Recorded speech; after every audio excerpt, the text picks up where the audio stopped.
పెళ్ళగించగా అడుగేశాడంట కాచే దొరలాగా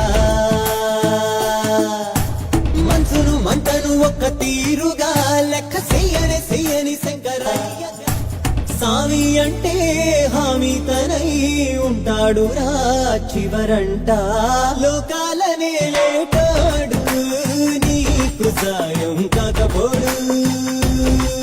కూటమి ప్రభుత్వం ఏర్పడి 2 ఏళ్లు పూర్తయ్యాయి. కానీ ఎన్నికల సమయంలో ఇచ్చిన సూపర్ 6 హామీలు ఏమయ్యాయి?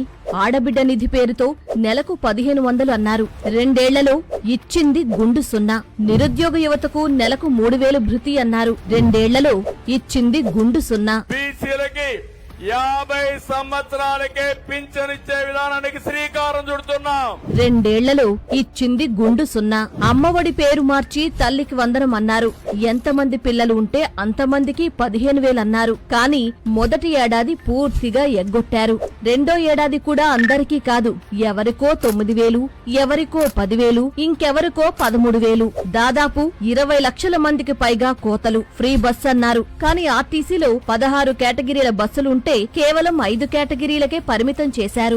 దీపం పథకం పేరుతో ప్రతి ఏడాది 3 సిలిండర్లన్నారు. 2 ఏళ్లలో రావాల్సింది 6 సిలిండర్లు. కానీ అందింది 1 లేదా 2 మాత్రమే. రైతు భరోసా పేరు మార్చి అన్నదాత సుఖీభవ అన్నారు. కేంద్రం డబ్బుకు అదనంగా ప్రతి ఏడాది 20,000 అన్నారు. 2 ఏళ్లలో రైతుకు రావాల్సింది 40,000. కానీ ఇచ్చింది 14,000 మాత్రమే. మిగిలింది 26,000 బకాయి. పైగా అనేక మంది రైతులకు కోతలు.